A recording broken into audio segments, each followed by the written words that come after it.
In financially clever narcissistic people, they may get good at setting up shell companies, moving money to offshore banks, tying it up in some other forms of investment or wealth.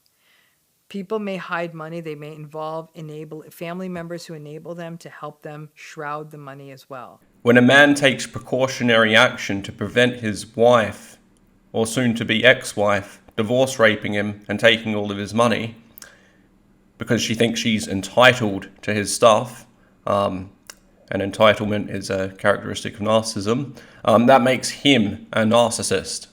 So today I'm going to specifically talk about the issue of financial abuse, which is often a piece of a relational dynamic that is sometimes seen in narcissistic relationships, a larger dynamic called coercive control. So let me actually just set a scene of financial abuse for you. Let's set the scene. Two people meet, a controlling narcissist and an unwitting new partner. They start spending time together. The controlling person, they're a little bit intense, a little bit love bomby. They offer to pay for everything. Yeah, I'm pretty sure that this woman knows this, but a lot of girls, especially attractive ones that are young, expect guys to pay for everything. And if you don't, they don't suck your willy. So yeah, let's blame men for this form of manipulation coming from the women in our society, where they have been given basically every advantage over men that they could possibly have and still expect men to pay for them. Let's blame it on the men and call them narcissists. That sounds about right. Yep, sounds about right. They want to spend a lot of time together. It may even feel awkward initially, or not, if there's maybe something soothing about someone taking care of all the costs. But then the new unwitting partner gets used to it, and they go with it, and the controlling partner is now paying for everything. And that controlling narcissist may also be controlling in other ways. They'll often ask the new partner, hey, where are you? What are you doing? When are you going to be home? Who are you with? Lots of texting. So I saw this news article the other day and it just came to mind. It says, I live with my husband and my boyfriend. Polyamory is the only way we can afford a home. And I thought to myself, you know what? In about 5 or 10 years, if you don't allow your wife to have her boyfriend over and F his brains out in your bed, it's probably going to be considered a form of abuse, some form of coercive control, some kind of sexual abuse, trying to sexually restrict her, like you own her. And I know it's hilarious, but I'm not even joking. It's probably going to get like that, guys. If men in Western countries don't stand up to what's happening, that's where it's going to go. And one of the main things, guys, is you have to filter your water. There's so much estrogen in the tap water, especially in places like Australia, because they can't filter it out. You have to filter your water, and you filter out all the estrogen that's coming from the birth control pill that women urinate out into the water supply, and it comes back into our drinking water. You've got to filter your water, otherwise you're going to have low testosterone. I like the comment at the bottom of this as well. It says, and again, they look exactly the way you would expect. And I couldn't agree with that more. Anyways, let's continue. Lots of calls. Constant control. And they may also slowly isolate that person, expect that all that money they're spending on this person should translate into all of their new partner's time. Initially, this may be misread by this new partner as interest or intensity, or they're really into me. Time goes on, and the controlling narcissist may even up the ante on the money, perhaps buying bigger ticket items like a car as a gift. I think that one of the main things that women actually look for in men is money. That's why so many women are married to men that they've put in the friend zone, because they're not attracted to them, they're just after their money. That makes sense. But if you buy them things, you're an oppressor, you're a manipulator, and you're a narcissist. Or in some cases, you might even be considered a human trafficker. This is a compendious, concise list of disgusting Trafficking. manipulation. Of course it is. Why else would he give her these things? Listen to these terrible things he gave this woman who he loved. No, sorry. He had a woman who he said he loved, who was his girlfriend, and he bought her all of this stuff. If this doesn't prove he's a terrible man, he worked hard to become a billionaire, and he bought her all of these things. This is disgusting. Ready? Go on. This is disgusting. Hit me with it. Alternative clinic medical care and cosmetic surgeries and products. Shit! Clubhouse access tickets to the Belmont Stakes. Fuck! Private full-day transportation and premium tickets to the WrestleMania. $2,000 Nordstrom gift card. Fuck! A massive box of chocolates and flowers. Oh my god, that's trafficking. $20,000 towards surgery paid directly to the surgeon's office. Trafficking. A pearl and diamond necklace. Trafficking! Blue cashmere knee-length cardigan. Trafficking! Blue Burberry cashmere scarf. Trafficking! Blue cashmere and fur hat. Trafficking! Gray cashmere shawl. Trafficking! Celine sunglasses. Trafficking! Large bouquets of flowers delivered approximately every other week. If that's not trafficking, what is? Perhaps buying bigger ticket items, like a car as a gift. A BMW 430xi. Shit! A $5,000 gift card to the spa. Guilty! 2 private chef-catered dinners in McMahon's condo. Look this man up! Gold and diamond paved paperclip necklace. How dare he! $15,000 of Bloomingdale's gift cards. That monster! He did all of this to manipulate her. This is the most disgusting thing I've ever seen. When a woman gets with a billionaire, the last thing she wants is gifts. There's nothing that would be worse for a woman to date a billionaire and be bought millions of dollars worth of things. That is a crime. Or encouraging the new partner to move in with them because, hey, we're already spending so much time together anyhow. Why do you need your own place or living with roommates? Move in with me. If you live with your girlfriend, you're a narcissist.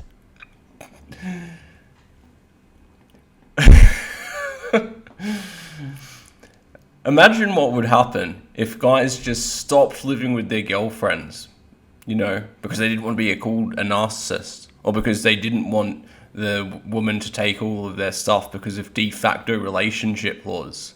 The prices of houses and the prices of rent would go through the roof. All these women would have to move out of their houses and go back living with mummy and daddy or something.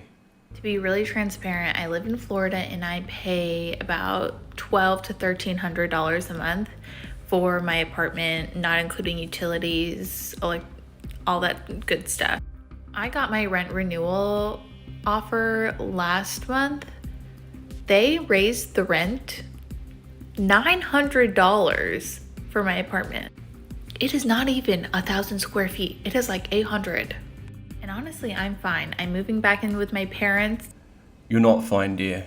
You see, your parents are financially coercing you, financially abusing you. And what you have to do is sue them. You have to take them to court and sue them for financial abuse and coercion. And then you'll have enough money to pay for rent. It'll all be happening fast. And then the controlling partner starts to go in bigger. Somehow it may culminate in suggesting that the new partner leave their job or their source of income or employment. The narcissist will grandiosely proclaim that, I'll take care of you, and they'll take care of the new partner. In fact, they may even get them a credit card that'll have a limit, of course, or give them an allowance that they control.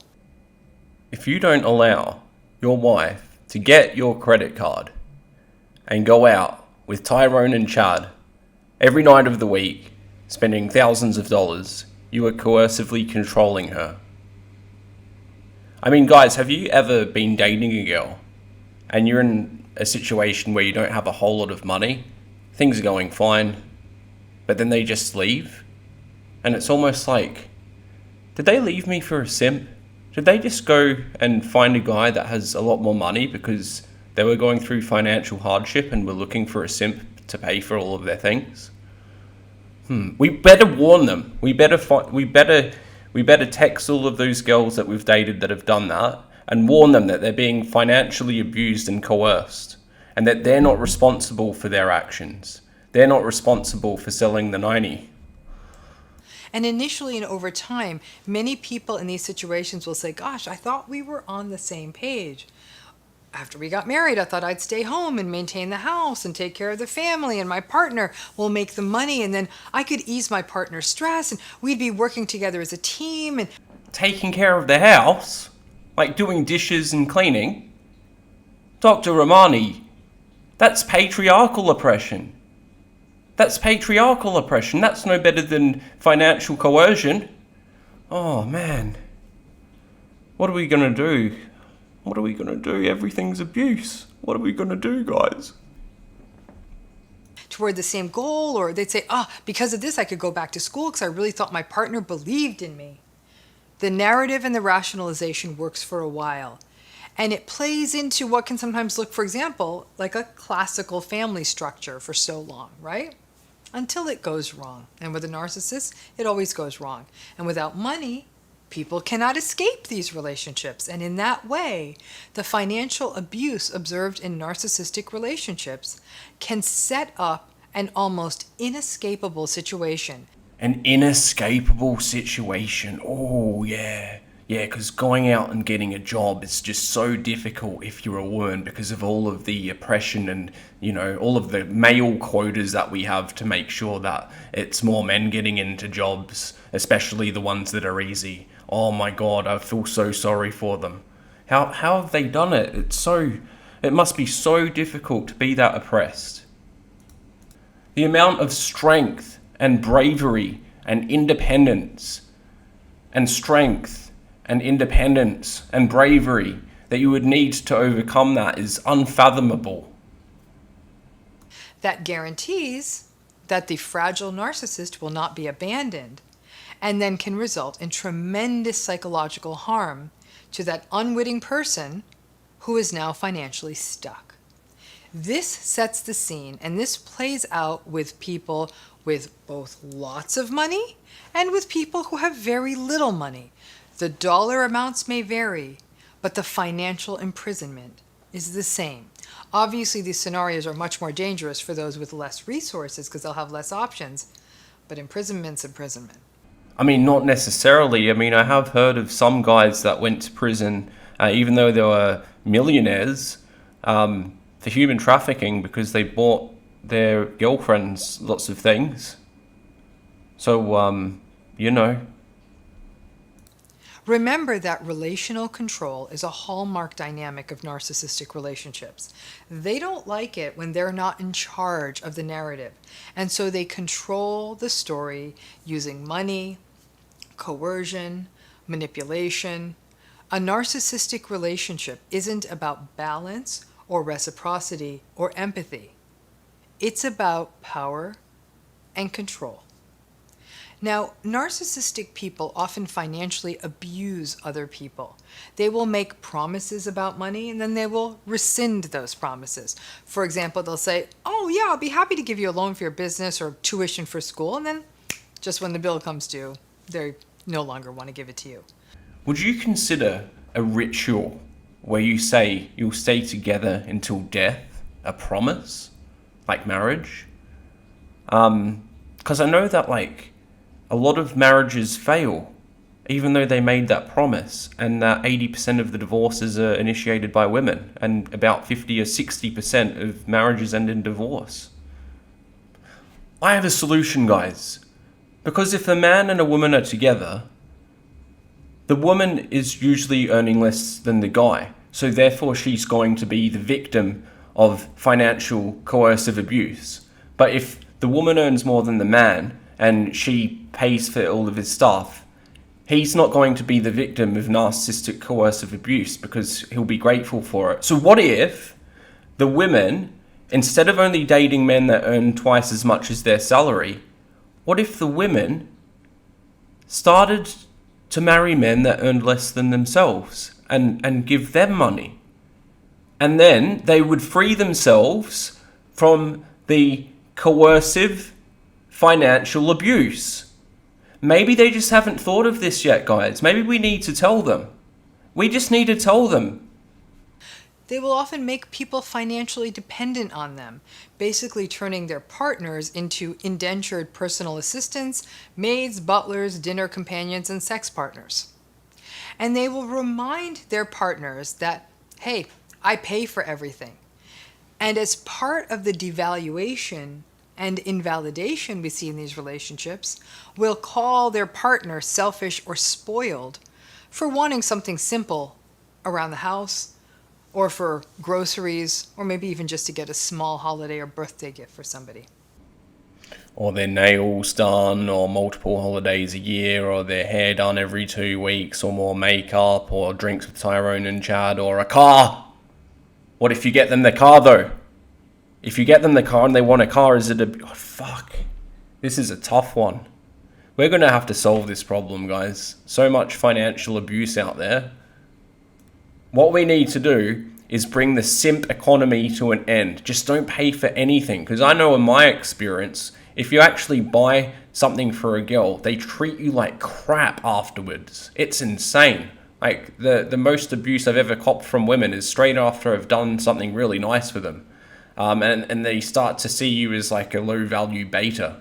So don't even do it. If you are in a relationship with a girl, it is as this woman said, it's also abuse towards them. So just don't do it, guys. Just don't abuse. But wait, not giving them what they want is abuse. Oh man, we need Dr. Phil. Financial abuse means that the narcissist will control all of the financial accounts, have all of the passwords, file the taxes, and since too often they're the main source of money, they can move it around as they see fit.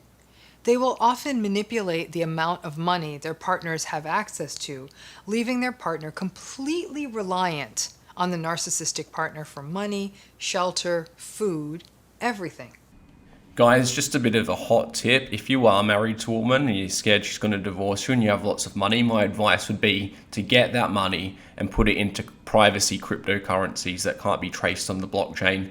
Memorize the seed phrase, and then you're free. Then you basically don't own anything on paper. I'm sure that's probably some other form of abuse, but just do it anyway. Anyways, guys, I gotta go. I've got a hot date lined up, and I'm going to split the bill because I don't want to be an oppressor.